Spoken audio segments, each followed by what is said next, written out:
All right. I think we're back. I'm hoping we're back. Is that back? Are we on? No one's on here. See, There's there you one go. like, so I guess we're on. Let's see. Live chat. Cancer. Talk. We got to go with a phone here because.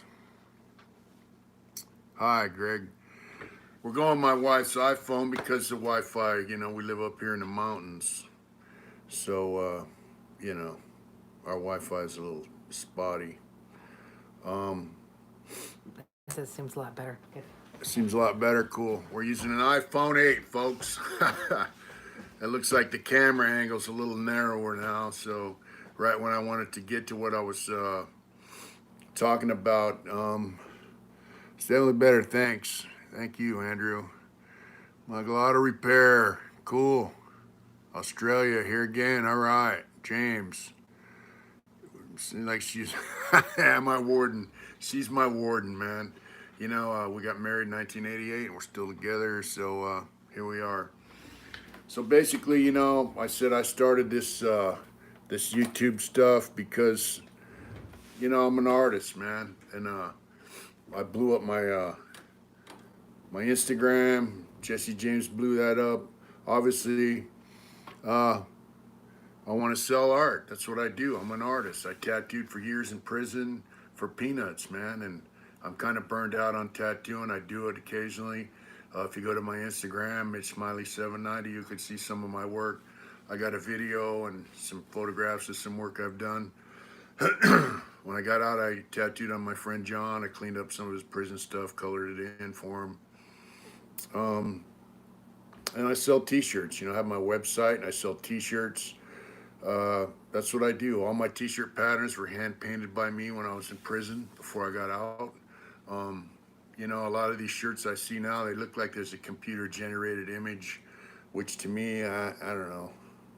Some of them are cool, people like them, but my stuff's all done by hand. It's all original, it's all mine, it's art.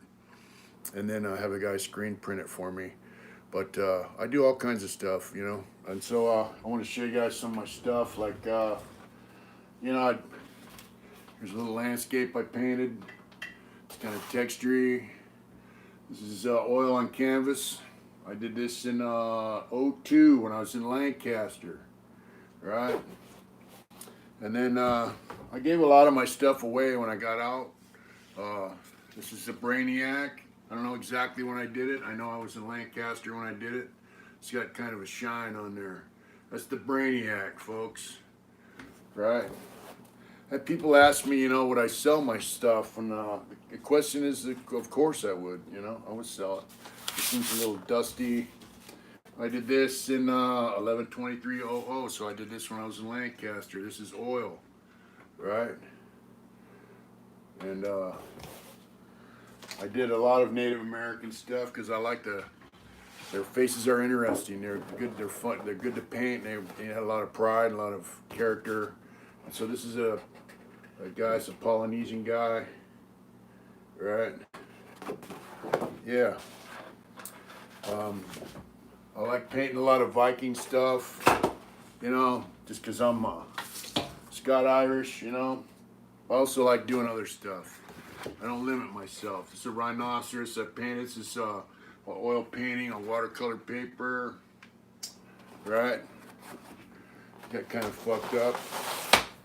There's flowers, right? Here's an oil painting. I did this when I was in Lancaster, right? Flowers are cool because you can use a lot of cool colors and textures and all that kind of stuff. And then, when I was in Lancaster, when I was in Corcoran, excuse me, there was no hobby program, so you could get quarterly packages from home still. So I got a quarterly package. I went down there, had like 380 colored pencils, a bunch of tablets of paper, and the cop's like, "What the fuck is this?" I said, "I'm an artist. I gotta have it." So here's a little pencil drawing I did when I was in Corcoran, you know. And then see what else we got in here, man. I got any fancy shit in here to show you. You know, just Viking stuff that's already on my website. And let's see. These are the rest of my shirt designs I've got. You know, I painted all these before I got out. Hard Intentions. Hard Intentions. Right. There's a little Celtic stuff going on here. Hard Intentions. Right. So, I plan on making shirts out of these one at a time because it takes money and time and all that shit. But there's another motorcycle piece. Right. Hard Intentions. And my motto, whatever it is you do, do it hard. Here's one I've already got printed. So you see all my stuff is painted by hand before I got out of prison. And my dream was to start a t-shirt company. That was my dream, you know. Like I said before, I saw the guys from Affliction and Tap Out. You know, they make t-shirts for the UFC. You know, their company's worth millions of dollars, man. And so, you know, I heard about that. And I also saw a youngster down in Los Angeles in Lowrider magazine before I got out. And he had 10,000 square foot warehouse that he sold t-shirts out of. I mean, Central South America, Europe, all over the place, man. And, you know, his stuff was okay, but he's doing it, man. And so it inspired me to make my t-shirt patterns. So, I'm an artist. That's what I do. People ask me about my tattoo patterns, said I should start selling them. And so I used to do tattoo patterns and send them home to my mom just for storage, right? And so, you know, I did this when I was in Corcoran, right? Little wizard dude. Here's a little wizard dude. You know, she just let a lot of them get fucked up. She just color. Then when I couldn't get hobby, you know, I just used regular graphite pencil. This is on typing paper, right? This is on typing paper, right? Because the thing is, man, I'm a tattoo guy. You know, I had planned on tattooing when I got out, but a lot of these tattoo shops are fucking weird, man. There's weirdos in there, man. Hipster lames. I ain't comfortable with it. So there's a little chest piece, you know. And here's another flower, right? Tattoo pattern. All this stuff right here's a kind of weird looking fat dude, right? And yeah, you know, here's a little drawing, right? So when I say these things got fucked up, you can see the water damage on this one, right down in the. And this one got fucked up, right? He's got a spike through his head. This one got fucked up. You know, when your people that you trust with your shit don't have any respect for your shit. See, this one's cool, but it's got water damage. You know? I like this piece here, this pattern's here. Right, it's got water damage. More water damage. You can see it. Right? It's hard for me to read the screen. You could put them higher, Nancy. Okay, I'll bring them up higher. Let me see it last from here. Yeah, see?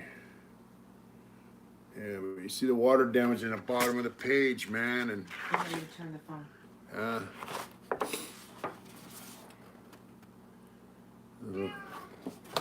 I like this dude here that's got the skull. Got the skull. Get his hand on this guy's shoulder. Right. For the viewers, Andrew Adams for the view. Water damage are not amazing. Thank you, thank you. You know, stuff for Hispanic folks, right?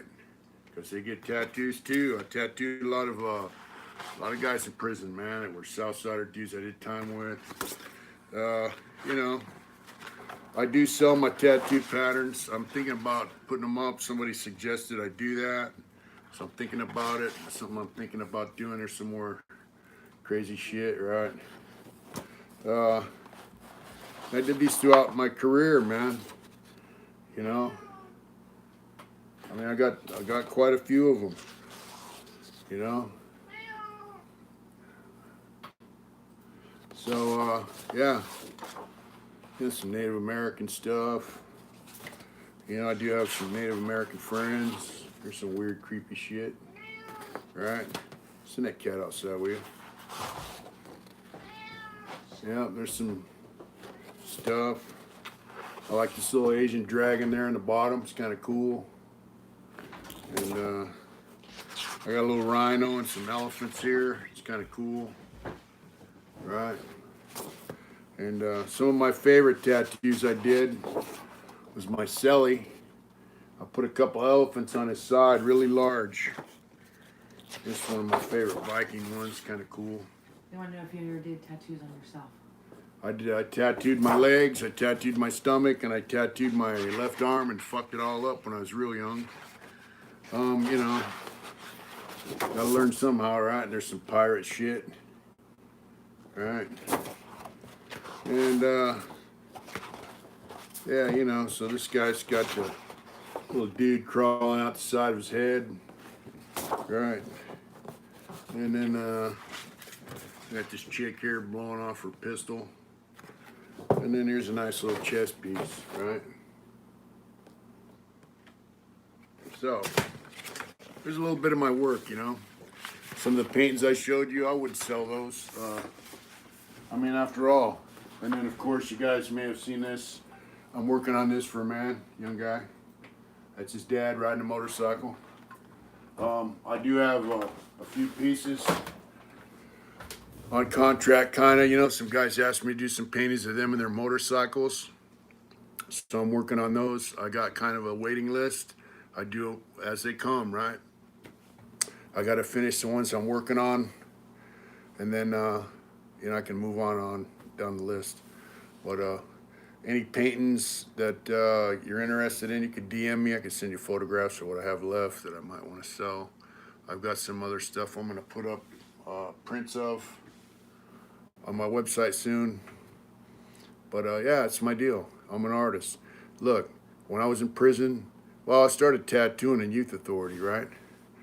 How much for a custom canvas? It depends on what it is, TJ. Depends on what it is, how big it is, you know, it depends. That's why I say just direct message me as something that you would like, and I'll get with you. This week I'm working in the print shop, pulling shirts. The guy who prints these for me needs a little help, so I'm gonna go over and get a little side work. Every little bit helps, right? Anyways, I started tattooing when I was in Youth Authority, but you know, hand plucking. My first tattoo I ever got, printed a guy on a motorcycle. That's a great piece. That's right. So my little 13 on my hand there was done by a guy named Sleepy from Pomona 12th Street. They plucked it in by hand. But I mean, later on in Preston, we started using machines. When I went to prison, I was fascinated with tattooing. I dig it. And I used to tattoo. And then I said, hey, you know, if I'm going to be a tattoo artist, I better learn how to be an artist. So I better learn how to draw my own patterns, right? And I started drawing patterns. Then I got into just doing drawings. I got into colored felt pens, pastels, pencils, all that shit. And I did that for years. And I tattooed for years. I have a friend, he's in Arizona now. And I did his back. And he's in a motorcycle club. And he wanted me to do his back. I was still pretty young. And I do a simple Tennessee Titans logo. I don't know. You have to DM me. DM me. I don't want to talk about prices and all that kind of stuff on YouTube, because then I'm putting your business and mine out on airwaves. Your Instagram again. But yeah, Instagram. Mitch Smiley 790. Eastside Stockton checking in. Stay down. No goods, no master. So yeah, I remember when I started. DM me on Mitch Smiley 790 Instagram. It's Mitch.Smiley.790. So anyways, this guy made me draw up each pattern for his back, you know, and then towards the end, he just let me freehand the last piece. I drew it on with a felt pen and slammed it in. But, you know, I tattooed for years, and, you know, then I met Danny, and down in Donovan.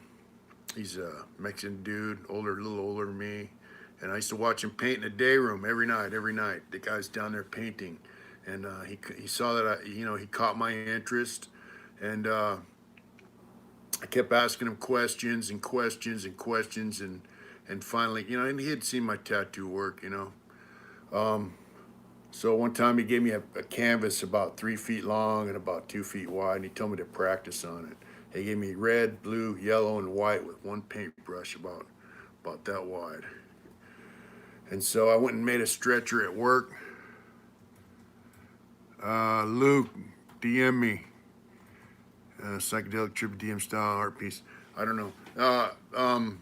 So I made a stretcher. I stretched the canvas because I worked in a carpenter shop at the time, and I painted an owl on there.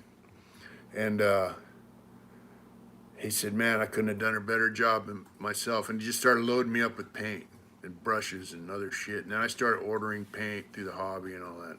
And that was the beginning of my career as an artist, a righteous, you know, painting. That was in '93. And he spread videos in the near future. What was your favorite spread? Nachos, man. Nachos. I like making nachos. All that top ramen shit, yeah, I got burned out on that. For a simple spread, you know, you just throw top ramen out there, a few jalapeno wheels, and a couple cans of tuna with beef stew. You know, you think the tuna messes up the beef stew, but it doesn't. Mix it all up, eat it with crackers. That's if you're super hungry real fast. But I like making nachos. Yeah, you know, art's my deal, man. And you know, I went to Corcoran from there, and there was no. You can message me at Mitch Smiley on Facebook too. You can just go to Messenger, Mitch Smiley, and I'll get it.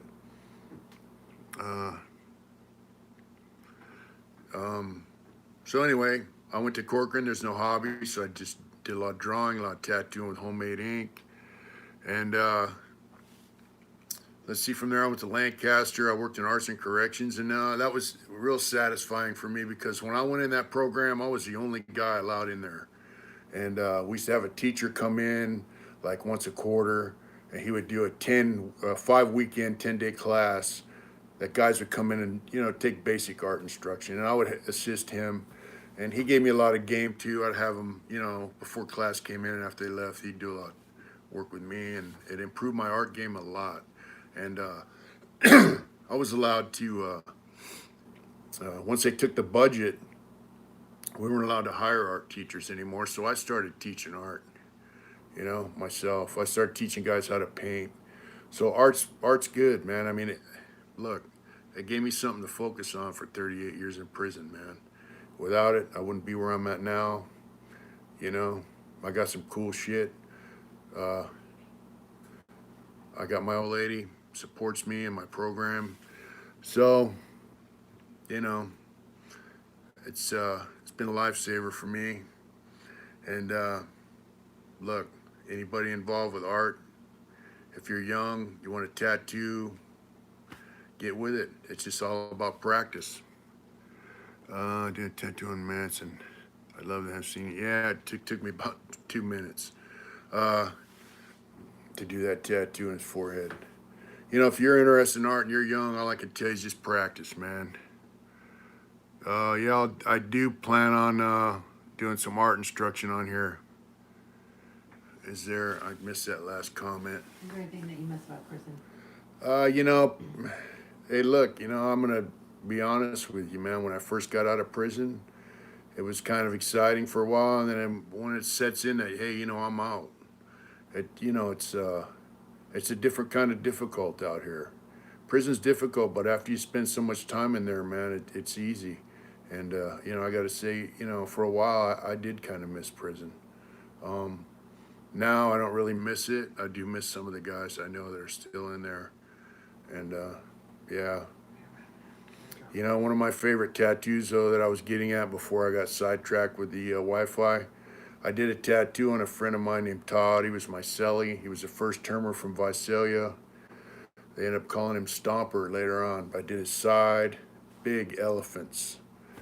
My favorite tattoo. I did his back and his chest and his arms as well. And, you know, it's last time I saw him was in San Quentin. He's on death row now. They call him Stomper. But yeah, so I have artwork on death row as well, walking around. Well, folks, it's been real. It's my first live feed. I'm sorry about the Wi-Fi fuck up there. Listen, if you have any questions, keep shooting them, and I'll try to address them. Thank you all very much for your support. Hit the like, subscribe, all that stuff. Thank you very much. Have a great night and a great week. You're welcome. Blessings from Houston. Stay down, Houston. MK Ultra. Hey, MK Ultra. Rich, thanks. Thank you all very much. Good night. Now, how do I turn this off? I'm going to have my warden to turn this off. You guys have a good night. Thank you all very much.